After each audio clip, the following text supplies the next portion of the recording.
My wife just passed away. My father told me to marry another woman just like he did. This started a war between us. I, 26 male, lost my wife, Annie, over a year ago when our two children were only 18 months and 4 years old. She was only 25. Annie and I had two kids, who were barely 18 months and 4 years old at the time, almost the exact age I was when I lost my mom. The parallel was chilling, and it forced me to confront the full circle my life had taken. I was only 5 when my mom passed away.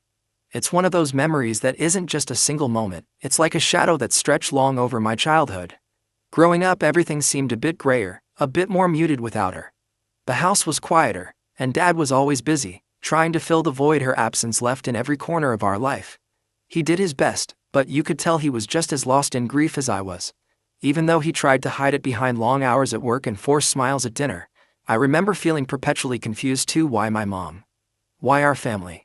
Friends would talk about their moms, their plans for Mother's Day, and it felt like living in a world where everyone else had something precious that I had lost. Birthdays and holidays were the hardest.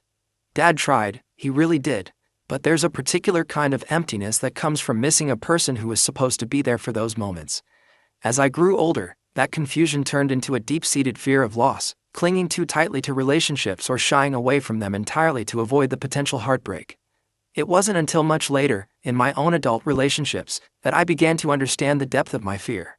Therapy helped. Talking about her, about the memories and the pain, made it more bearable. Losing Mom so young fundamentally shaped who I am. It made me more empathetic towards others' pain, more aware of the fragility of life. Back then, the world seemed suddenly bigger and more intimidating without my mom. Even though I was too young to comprehend all the ways her passing would impact me, I felt her absence in every part of my daily life. There was an emptiness at home, a silence that wasn't just about the lack of her voice but about the missing layer of love and security she represented. Annie always had this vivid memory of her dad, how he'd lift her high above his head and make her feel like she could touch the clouds. She was just 6 when he was taken from her, swept away by a sudden illness that none of us were ready to face. That loss carved a deep aching void in her life, one that shaped her in ways she only sometimes talked about. She grew up determined to be the pillar her dad couldn't be for her, to build a fortress of love for our kids that nothing could penetrate, not even death. But life, as it often does, had other plans. It was a crisp fall morning, much like any other, except Annie wasn't feeling well. We thought little of it at first, a passing bug, we hoped, but it turned out to be much more serious. Within months we were grappling with a reality that mirrored her deepest fears. Annie was diagnosed with a terminal illness, the kind that sneaks up silently but quickly overwhelms. In those final months, Annie's resolve to make lasting memories with our kids became everything. Every day, despite her waning strength, she'd spend time with them, reading stories, playing games, or just holding them close, embedding her presence in their lives in ways she hoped would be indelible. She often spoke to me late at night, her voice a mixture of determination and despair, about her need to leave a legacy of love for them, to be there in their hearts and minds even when she could no longer be there in person. She wanted so desperately to break the cycle of loss that had shadowed her childhood, to give our kids the stable, loving foundation she had lost so early on. Her biggest fear was repeating history, leaving our kids with the same hollow memories and unanswerable questions she had struggled with. Watching Annie with our children, I saw the lengths she went to imprint her love on their young lives. She would record videos for them, leave little notes in unexpected places, and create traditions that could carry on in her absence. Her creativity in weaving these threads of connection was both inspiring and heart-wrenching. When she passed, the loss was monumental, echoing the emptiness of her own childhood but also filled with the richness of the love she had poured into every moment with them. Annie had always had a clear vision of her own funeral, unusual as that might sound. It was something we'd talked about occasionally, those strange, somber discussions that unexpectedly pop up and linger between a couple. She wanted it to be more a celebration of her life than a mourning of her death. "Don't make it all doom and gloom," she'd say, half joking but serious about the essence of her wishes. "Make it a day where everyone can remember the happy times, with lots of flowers and maybe even some fireworks." When it happened, I was plunged into a deep grief that was hard to navigate, filled with the pain of loss but also the duty to honor her final wishes. The day of her funeral arrived on a bright and clear morning, which felt almost offensive in the context of our loss, yet fitting for the type of farewell she had envisioned. The service was held at our local church, a place she had chosen not just for its spiritual significance but also for its beautiful stained glass windows and the way the sunlight danced through them in the mornings. It was here, under the vivid colors cast by the morning light, that friends and family gathered, not in black, but in bright colors, as she had requested. Flowers adorned every surface. Wildflowers, her favorite, in vibrant hues of blues, yellows and reds, creating a tapestry of color that transformed the usually somber space into one that was alive with remembrance and love. The air was filled with her favorite music, a mix of classic rock and folk tunes, songs that had soundtracked our life together. Each melody stirred memories, bringing smiles even through the tears. After the service, we moved to a nearby park, another place Annie loved. It was here that the atmosphere lightened, as people shared their stories about Annie, her quirks, her laugh, her boundless energy. It felt like she was there with us, in the laughter and the shared memories. As the sun began to set, we prepared for the final act of the day, the fireworks. It was an unconventional choice, but it was exactly what she had wanted. As the first rocket shot into the sky, bursting into a cascade of color, it felt like a release, a letting go of some of the sorrow and a celebration of a spirit too vibrant to ever be really gone. Each explosion of light was a reminder of her vibrant life, a punctuating finale that she would have loved. Now, as I watch our children grow, I see Annie's influence in their resilience, their laughter, and even in their tears. They talk about her often, recalling moments I didn't even realize they remembered. It's clear that while death took Annie away too soon, her efforts to be a present, loving force in their lives didn't go in vain. She lives on through them, through the stories we share and the love we keep alive. As their father, my role has evolved to not just nurturing them but also preserving the essence of what Annie wanted for them, a sense of security, love and the knowledge that they were and always will be cherished, no matter what life throws our way. Now as I watch my own children, I see that same confusion and loss reflected in their eyes. They look for Annie in simple moments, when they accomplish something small like tying their shoelaces or when they need comfort after a bad dream. I know those feelings. I live them. It's a reminder of how deeply a child feels the absence of a parent, often in ways they can't fully express. This shared experience has deepened my empathy and understanding of my children's emotions. I often find myself navigating their grief while managing my own, trying to be the rock that they can lean on.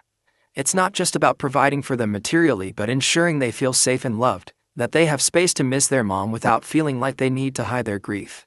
Their journey through loss has also reshaped my approach to parenting.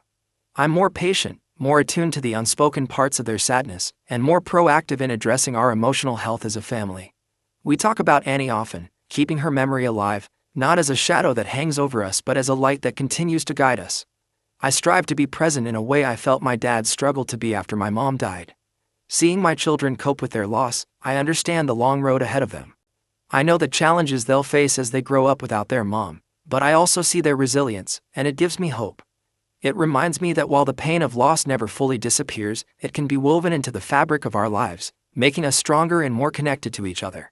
I've promised myself to be there for them, to help them navigate this journey, and to ensure they never doubt they are loved, both by their mom, whose love continues beyond her absence, and by me, who stands with them every step of the way.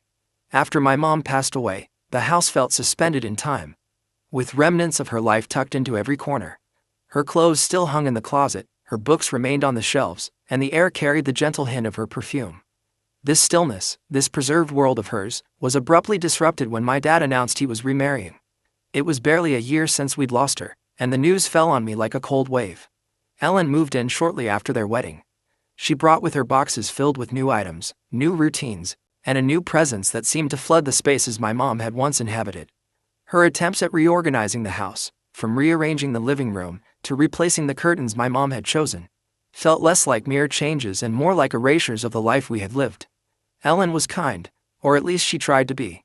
She would cook meals she thought I would enjoy and make small talk, attempting to bridge the gap between us. However, her efforts felt forced. Each kind gesture, no matter how well intended, felt like an intrusion, as if she was trying to stitch herself into the fabric of a family portrait where she didn't quite belong. I resisted, not out of spite for her as a person, but out of a deep-seated loyalty to my mom's memory and a child's grief that clung stubbornly to the past. The situation at home grew tense. My reactions to Ellen's changes ranged from silent withdrawal to outright defiance. I would put things back where Mom had left them, insist on using the same old dishes instead of the new ones Ellen brought, and avoid spending time in the newly redecorated spaces. I missed the familiarity of my old life, the comfort of knowing every corner held a piece of my mom. My dad, caught between his attempt to move forward and his child's resistance, often became frustrated. Arguments became more frequent. He would accuse me of being unreasonable, of not giving Ellen a fair chance. I saw it differently. I felt he was erasing Mom's legacy, pushing me to forget rather than remember. One particularly heated evening, my dad snapped after finding me rearranging the living room to its original state. "We can't live in a museum," he yelled. "We have to move on, you have to move on." But how could I move on? Mom's shadow was in every laughter that had echoed through these rooms, in every step I took around the furniture she had carefully chosen, in every scent that lingered. The house felt increasingly like a battleground, where every alteration to its old state felt like a loss, a reminder of how swiftly and ruthlessly life could change. Ellen, caught in the middle, gradually stopped trying so hard to win me over, retreating instead into whatever peace she could find with my dad. During those initial months after Ellen moved in, the atmosphere in our home became increasingly strained. I was still grappling with the loss of my mom, often finding solace in old photos and mementos that kept her memory alive. My vulnerability and frequent bouts of tears were a stark reminder of the raw pain that lingered in our home. It was during this time that Dad's demeanor towards me shifted drastically. The few times I showed vulnerability or cried for Mom, he reacted not with comfort but with frustration. He would yell, telling me to grow up and stop crying. It was clear he was grappling with his own pain, but his approach left me feeling abandoned in my grief. One night, after finding me crying in my room with a picture of Mom, "Enough," he barked, his voice echoing against the walls. "You need to grow up and stop crying all the time. Life has to move on." His words, meant to push me towards resilience, felt more like a dismissal of my grief. I looked up at him, my heart sinking. "I miss her, Dad." I managed to choke out, the words barely a whisper. "Why can't you just let me miss her?" His next words were like a cold slap. "I'm happier now, and you should be too. I love Ellen more than I ever loved your mom." He declared it with a harsh certainty that seemed to seal the growing gap between us. The room fell silent, save for the quiet sobs that I couldn't hold back. Those words, harsh and raw, sliced through the fragile thread of understanding that had tethered us. I felt not just the loss of my mom but also the creeping loss of my dad, who was now a stranger driven by his own grief and newfound happiness. Those words, harsh and raw, cut deeply, wounding me more than the tears I shed for Mom. As the years passed, the emotional distance grew. Dad was increasingly absent, not just physically but emotionally. My cries for attention, for the affection I missed so desperately, went unanswered. His priorities had shifted, and I felt sidelined, an unwelcome reminder of a past he wanted to forget. Ellen, for all her efforts, could never bridge the gap between Dad and me. It felt like a betrayal, not just of Mom's memory but of the father-son bond we should have had. Feeling abandoned and misunderstood, I withdrew into myself. The isolation at home led me to seek solace elsewhere. In books, in school activities, anywhere I could find a semblance of the care and attention I lacked at home. But the impact of those formative years lingered.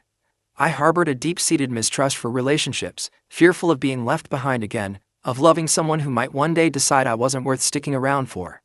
As an adult looking back, I can see that Dad was dealing with his grief in his own flawed way, but the understanding of his pain does little to soothe the resentment and hurt of a child who felt left behind.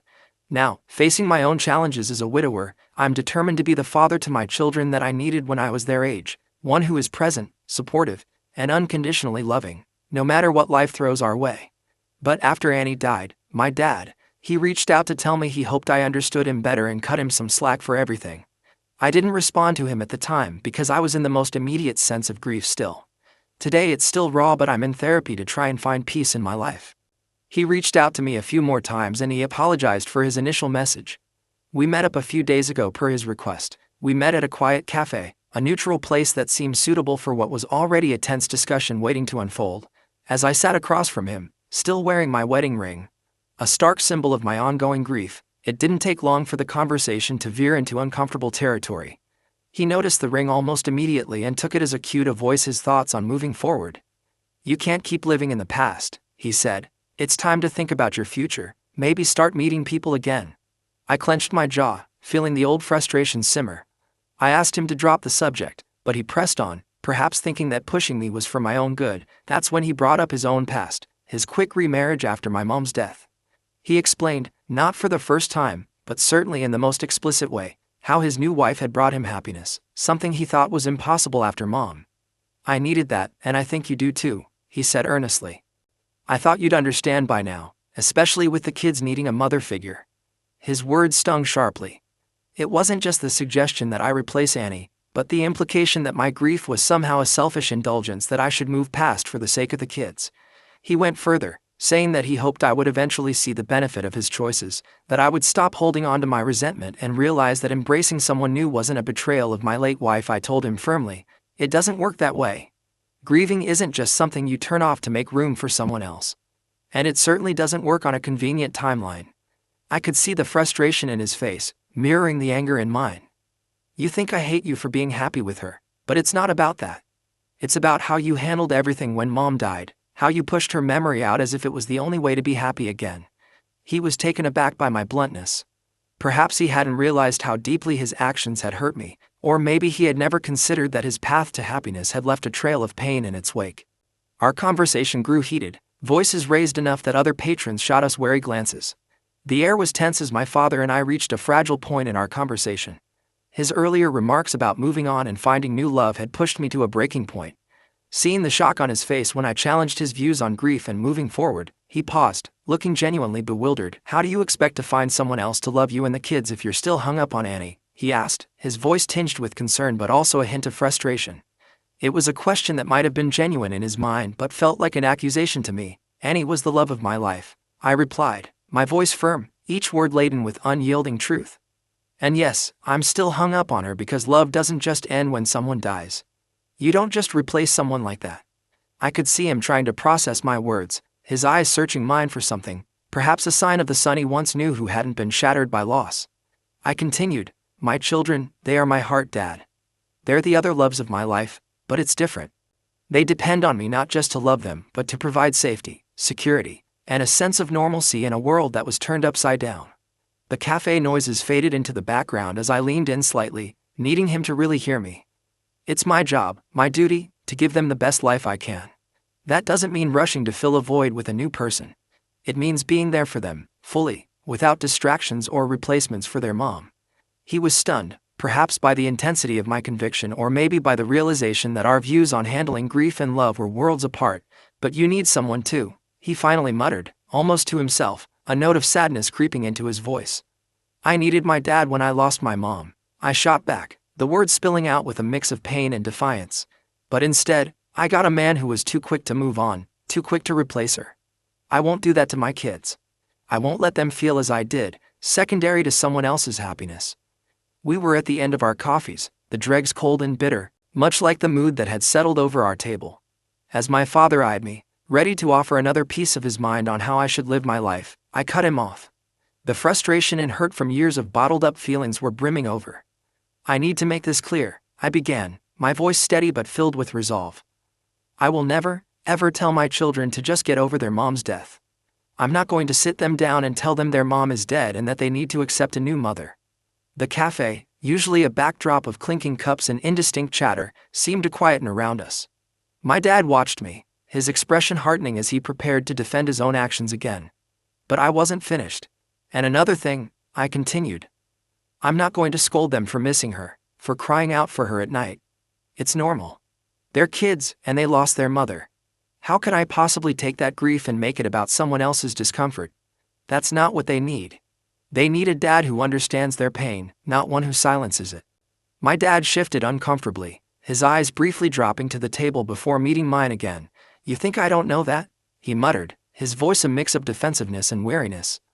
"I think you forgot it when it mattered," I shot back, unable to keep the edge out of my voice. "You remarried so quickly, and it felt like you were trying to erase Mom from our lives. You expected me to just accept it, to be okay with all the changes because you were." I leaned forward, making sure my point was clear. "I am not looking to find them a new mother. What I am striving to do is to be the best dad I can be, given the shitty hand we've been dealt. I want to give them stability, love and understanding, not rush to fill a perceived gap with the first person who comes along." I paused, my heart pounding with the intensity of the confession. "And I will never, ever make them feel like they are second to anyone else in my life. The way you did with me. You made it clear you loved your new wife more, and I felt like I had lost you too, not just Mom." He finally said something about regret. How he regretted that I couldn't see his perspective, that maybe one day I'd understand. But as I walked away from that cafe, I knew that understanding wasn't just about seeing his point of view. It was about recognizing the deep divides in how we process loss. I wasn't ready to forgive his past actions just because he had found happiness. My path was different, and I needed him to respect that without judgment or pressure. As I drove home, The weight of our fractured relationship heavier than ever, I realized that some gaps might be too wide to bridge, at least for now. The last time I saw my dad at that cafe, it felt like a definitive line had been drawn. In the weeks that followed, he tried to reach out a few times. Texts, a couple of voicemails. His voice always held that familiar mix of concern and awkwardness, as if he wasn't quite sure what to say or how to say it without reigniting the flames of our last argument. Each attempt at bridging the gap seemed to remind me of the wide chasm that had formed between us over the years. I wasn't ready to cross it yet, so I responded sparingly, my replies brief and noncommittal, until eventually, I stopped responding altogether. The silence that settled wasn't peaceful, but it was necessary. Life went on as it does, filled with the daily routines and small crises of raising two kids alone. I threw myself into being a dad, the soccer games, school projects, bedtime stories. Every smile and tear from my kids reminded me of my promise to be the steady presence they needed. I often thought about that conversation with my dad, turning over his words and mine, questioning the harshness of my responses and the rigidness of my stance. Yet every time I considered reaching out, I remembered the feeling of being a kid who felt second best, and I'd retreat, convinced I needed more time. Months turned into a year. The seasons changed and so did the kids. They grew taller, their faces losing the last traces of toddlerhood. My dad's attempts to connect became a memory almost as distant as the happier times before Mom's death. In the quiet moments late at night, when the house was still and my mind refused to rest, I pondered the cost of my steadfastness. Was holding on to my hurt worth the growing silence between us? It was a chilly evening, the kind that hinted at the approach of winter, as I climbed up to the attic to sort through some old boxes that had been gathering dust. The attic, with its musty smell and beams of moonlight sneaking through the small window, always felt like a capsule of the past, untouched and full of secrets waiting to be rediscovered. As I sifted through the boxes, my hands found an old photo album, its cover worn and slightly faded. Curiosity piqued. I sat down on an old creaky chair, the album resting heavily in my lap. Flipping it open, I was greeted by vibrant pictures of my mom and dad. They were younger then, full of life and laughter, captured in moments of sheer joy: picnics in the park, beach vacations, and quiet afternoons at home. Each photo was a portal to a time before grief had reshaped our lives, to a family that once was. My finger traced the outlines of those happier days, lingering on the images of my dad with his wide, carefree smile. It struck me then how much I missed him. Not just the physical presence but the essence of who he had been before tragedy had turned him into someone I could barely recognize, let alone understand. Seeing him so happy and unburdened in these photos made the contrast with his later years even more poignant. A wave of nostalgia washed over me, softening the hard edges of the resentment I'd held onto for so long. It wasn't just my mom I missed, but my dad as he was back then. It dawned on me how much the sorrow had changed him. How it had stolen that joyful person from the photographs and left someone else in his place. Someone consumed by his own grief, making choices I couldn't comprehend. Sitting there in the attic, surrounded by relics of my childhood, I felt the weight of years of misunderstanding and missed connections heavy on my chest. The memories of laughter and love, so vivid in those photographs, seemed at odds with the strained, awkward encounters that had defined our recent years. The realization was a quiet but profound turning point. Maybe there was room for reconciliation. A chance to rediscover the man from those pictures, to understand the journey he had taken from there to here. Perhaps it was time to bridge the gap that grief had widened. To approach him not just as the man who had made decisions I struggled to forgive but as my dad, who had once been the entire world to a much younger version of me. Resolute, I closed the album, a plan forming in my mind. I would reach out to him, try to initiate a conversation not just about what went wrong but about what had once been right. It felt like a daunting task, filled with potential for pain but also for healing. As I descended from the attic, leaving the quiet sanctuary of the past behind, I was ready to face whatever came next, armed with newfound understanding and a hopeful heart. It made me think about how the kids would remember these years. Would they see a dad who stood his ground, or one who let old wounds dictate the future? The thought unsettled me enough to consider that perhaps it was time to try a different approach, not for my sake, but for the kids, who deserve to know all facets of their family, even the complicated ones. The next morning, I drafted a message to my dad, simple yet more open than anything I'd sent in a long time. "Let's talk," it read, "when you're ready." I wasn't sure where a conversation might lead us or whether it would heal any old hurts, but I knew it was a start, a small step toward understanding, or at least coexistence, in this new chapter of our lives. As I hit send, the silence I had grown accustomed to seemed a little less daunting, tinted with the possibility of something new.